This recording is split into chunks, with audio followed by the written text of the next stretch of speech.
Muito boa tarde, mais uma vez. Como representante do Partido Anamola, nós recebemos um ofício com o código 42/10/COT/2025, de 3 de outubro. E até o dia 15 de dezembro deste ano, poderíamos sim contribuir com as nossas ideias. E é isto que estamos aqui a fazer. São, no total, 6 propostas legislativas, a saber, a primeira é um anteproposta de revisão da Constituição da República, uma proposta geral, a anteproposta de revisão da lei da CNE, esta é a terceira, anteproposta da revisão da lei do recenseamento eleitoral, a quarta é uma anteproposta de revisão da lei eleitoral para as autarquias locais. E esta é uma proposta que, sendo aceita, depois as devidas adaptações podem ser feitas para a eleição para a Assembleia da República, o Presidente da República, assim como a Assembleia Provincial. A quinta é uma anteproposta de revisão da lei do funcionamento das autarquias locais. Esta proposta tem a especificidade de ser o elemento que nos pode levar a dizer que apresentamos uma proposta, Dr. Edson, que é uma revisão legislativa do topo à base. Portanto, questões relacionadas com descentralização nós conseguimos materializar nesta proposta. E por fim, trazemos uma proposta que achamos que é sui generis, que é a anteproposta da Lei de Crimes de Responsabilidade. É aquilo que internacionalmente é conhecido como Lei de Impeachment. Basicamente são responsabilidades para o Presidente da República, o Primeiro-Ministro, os Presidentes do Tribunal Supremo, Tribunal Administrativo, Conselho Constitucional, Procurador-Geral da República, Ministros, Governador do Banco de Moçambique, Chefe de Estado-Maior-General, Diretor do CIS, Comandante-Geral da Polícia, Secretário de Estado na província, assim como o Governador da província e os outros cargos. Estes são, basicamente, referências assim rápidas. Bom, rapidamente, ao nível da revisão da Constituição da República, nós começamos a ponderar sobre o sistema político e propomos um sistema semipresidencialista. Basicamente, é um presidente eleito diretamente e o primeiro-ministro ele é eleito indiretamente. Não é o que tem acontecido agora, porque o presidente da República ele é eleito e automaticamente vira chefe do governo. E o primeiro-ministro depois é indicado por ele. Entendemos que esta é a proposta que se assenta nos ideais de que devemos ter um sistema em que entrega poderes de pesos e contrapesos. E, por fim, este mesmo sistema político prevê que os deputados sejam eleitos a partir de um sistema misto, que é para não baralhar o que já existe agora. Na verdade, nós acreditamos que futuramente nós podemos migrar para uma situação de listas uninominais. Nós agora temos listas plurinominais. Então, significa que os deputados eles não se apresentam como deputados, as pessoas votam numa lista, depois, em função do número de votos que aparece para cada uma das zonas, são selecionados 2, 3, o número que for compatível com a proporcionalidade.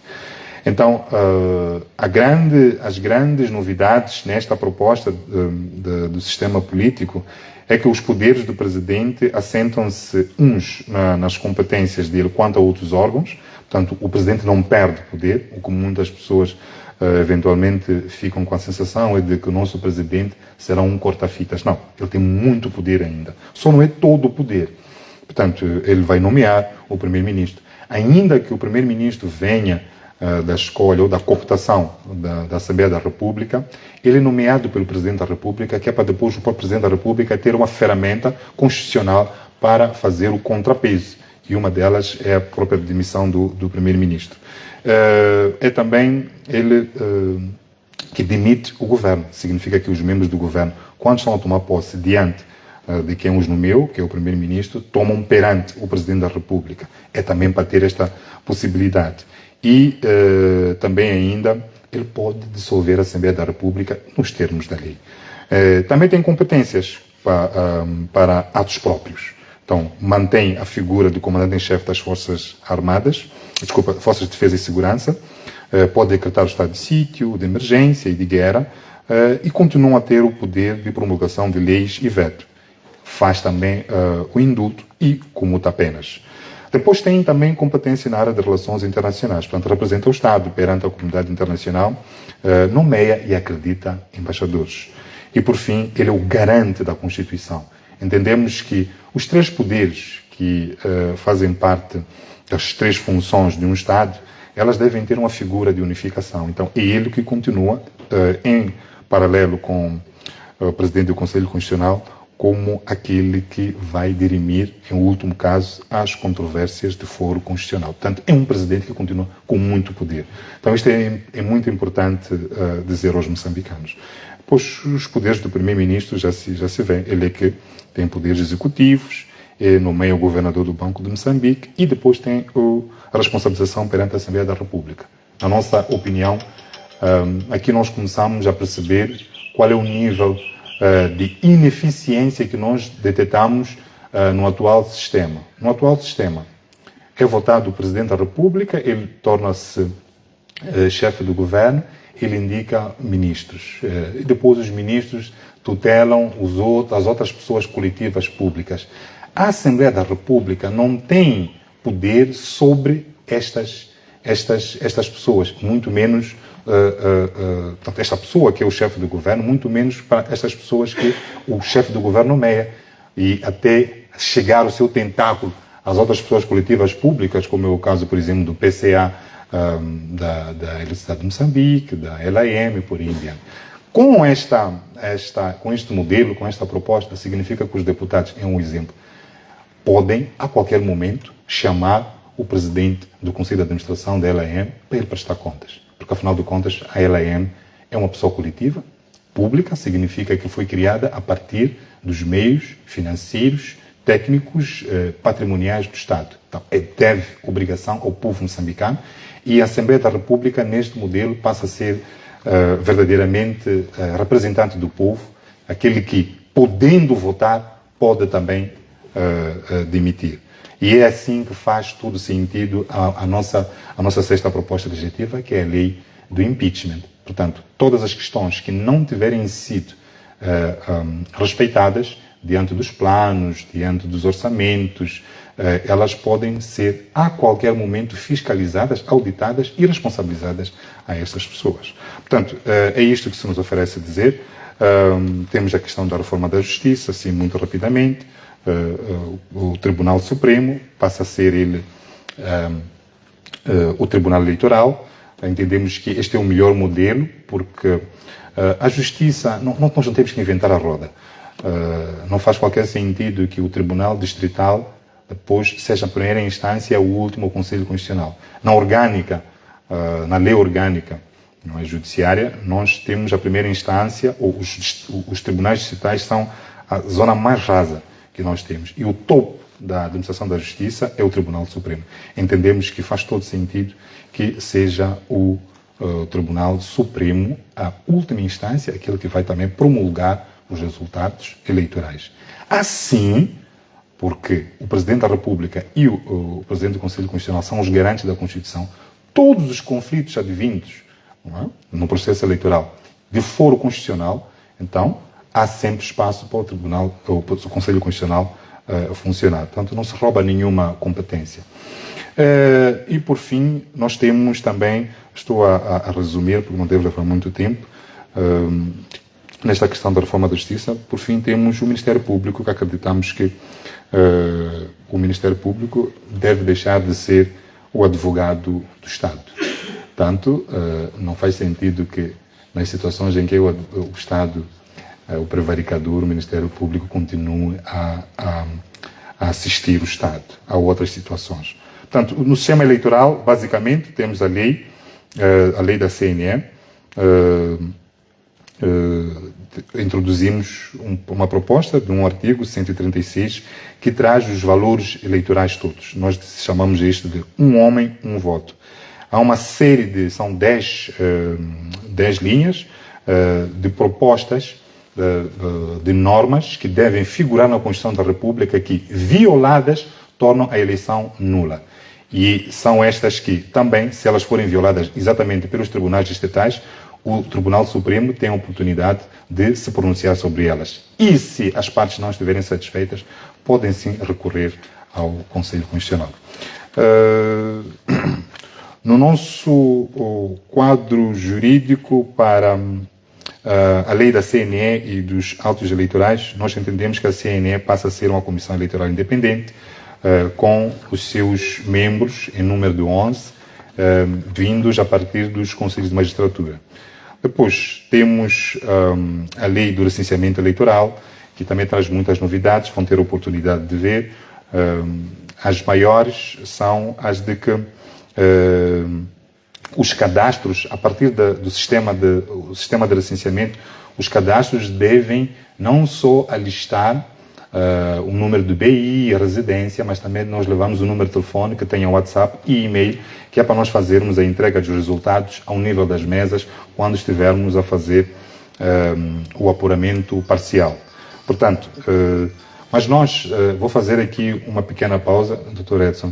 Nós, quando fizemos a entrega da nossa proposta, na altura, nós continuamos a trabalhar todos os dias e ao receber, vai perceber que entregamos um segundo caderno, que é uma adenda.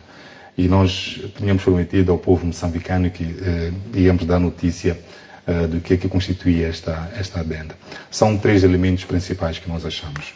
O primeiro é que nós queremos acabar com as abstenções. E entendemos que uma das formas de obrigar é esta palavra, os moçambicanos a votarem, é transformar o cartão de eleitor num documento incontornável. Ser ele de apresentação obrigatória para tratar bilhete de identidade, passaporte, vistos e por aí em diante. Então, uma série de documentos, por exemplo, registrar bens imóveis, adquirir licenças públicas, concorrer para renovar matrículas, todos aqueles que são cidadãos que tenham a idade eleitoral ativa, então devem se recensear. Também entendemos que devemos encontrar formas de obrigar os cidadãos a votarem. É uma prática que em outras latitudes, como é o caso do Brasil e outras, se vem fazendo e com bastante êxito. Portanto, não podemos ter uma situação de moçambicanos que no dia de votação, a primeira coisa que nós vemos isso muito, eu já noticiei por várias vezes nas minhas páginas, de pessoas que um dia antes, nos dias de reflexão, estão a pegar mochilas e estão a viajar. Então, a segunda, para obrigar as pessoas a votarem, é que nos dias de reflexão e no dia de votação, de reflexão para a votação e no dia da votação, queremos que se introduza uma norma que proíba os estabelecimentos que vendem bebidas alcoólicas a não funcionar. Então, não é dia para beber, é dia para refletir. Nós não podemos ter moçambicanos que estão a morrer engajados numa luta para transformar o Moçambique num país melhor. E há pessoas que se vão beneficiar dessa luta, no entanto, nem para votar têm paciência. Acreditamos que este não é um dia para brincar. Há outros feriados. Então, o dia de votar não é dia de ir para a praia, não é dia de ir ao restaurante com a família, não é dia das crianças irem brincar no jardim, não. É dia para votar. É o dia para tomar uma decisão por 5 anos. Aquela decisão tomada vai valer por 5 anos. Não faz qualquer sentido o que nós temos assistido aqui em Moçambique. Então, essa é a segunda. O terceiro polo desta nossa adenda diz respeito à forma como as urnas devem estar, onde o local onde devem estar dispostas.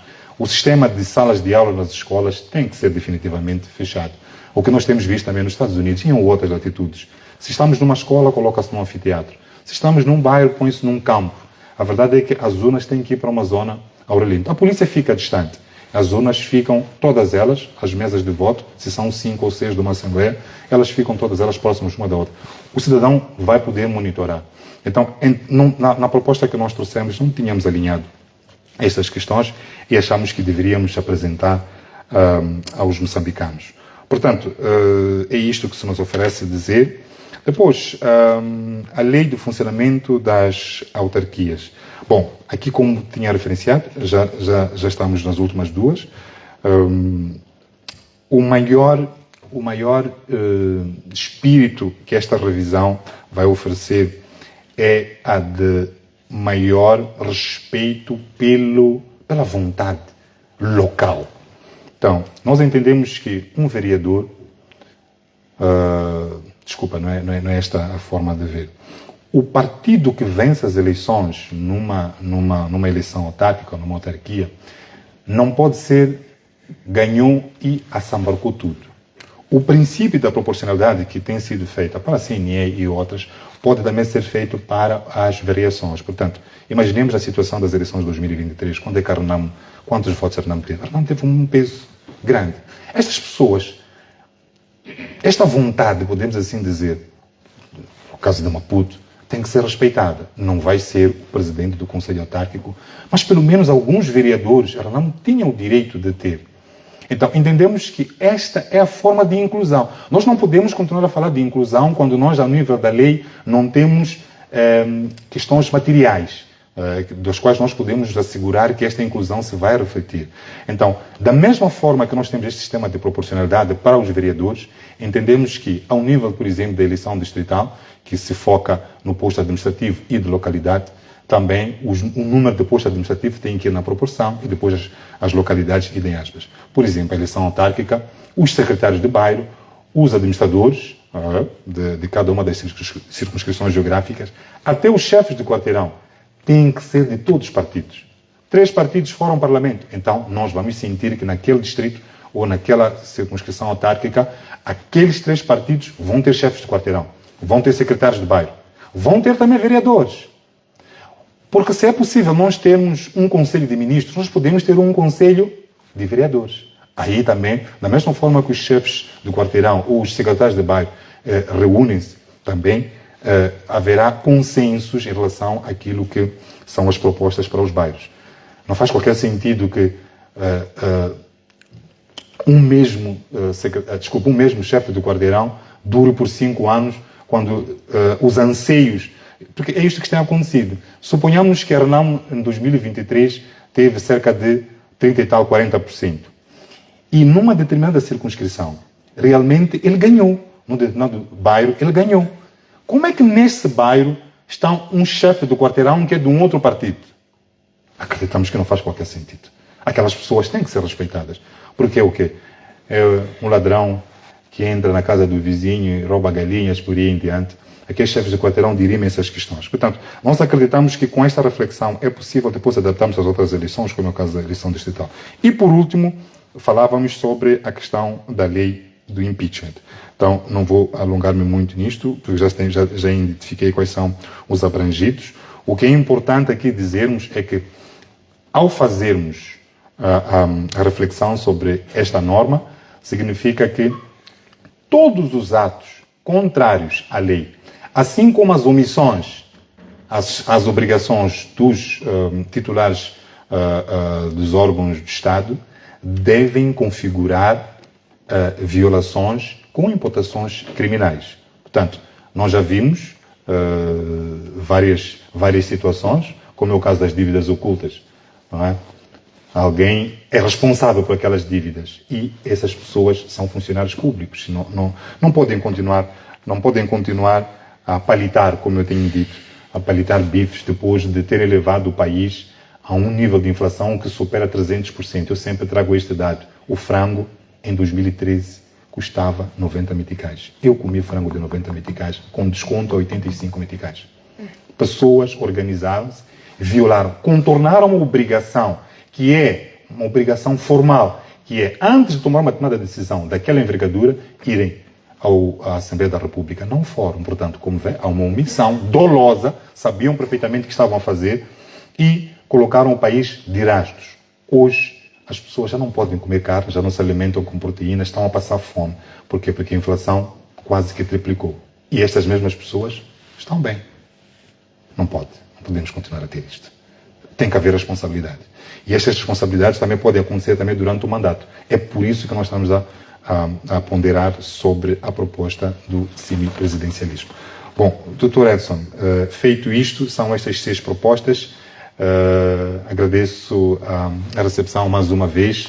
e reiterar a nossa vontade de, por lei, participarmos do diálogo nacional inclusivo. Obrigado.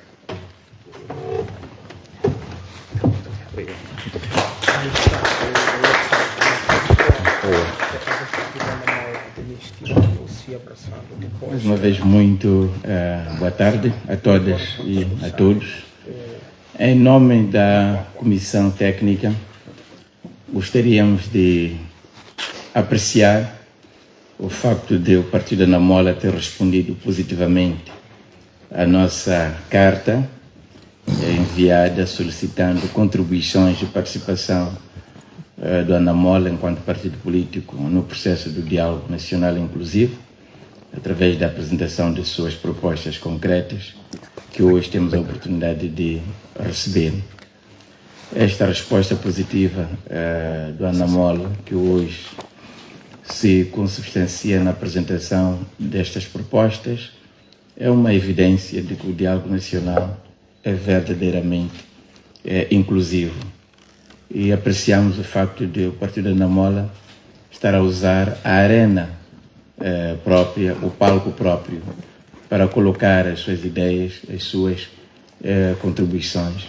É justamente isto que nós pretendíamos, era que o Anamola não jogasse fora de jogo, isto é, participasse do diálogo e sentisse parte do diálogo, e que também se apropriasse do diálogo. E verificamos que o Anamola apropriou-se do diálogo, fez suas reflexões e trouxe as suas contribuições. Então gostaríamos de assegurar que nós vamos apreciar estas propostas em sede própria, salvaguardando que não são únicas ideias, há tantas outras propostas, há várias outras ideias, e todas elas merecem o nosso respeito e a nossa consideração. Então nós vamos apreciar estas propostas que hoje recebemos e queremos assegurar também ao proponente, ao Anamola, que em sede própria, em momento próprio, vamos dar a oportunidade de poderem, querendo, de facto, apresentar os fundamentos, os argumentos sobre cada uma das opções que aqui são apresentadas, tendo em conta que haverá uma confrontação de ideias, naturalmente haverão outros também proponentes com outras opiniões. Então, no âmbito do princípio da igualdade, vamos dar a todos a mesma oportunidade de também poderem apresentar os argumentos que militam para sustentar as suas propostas. Então, mais uma vez, muito obrigado.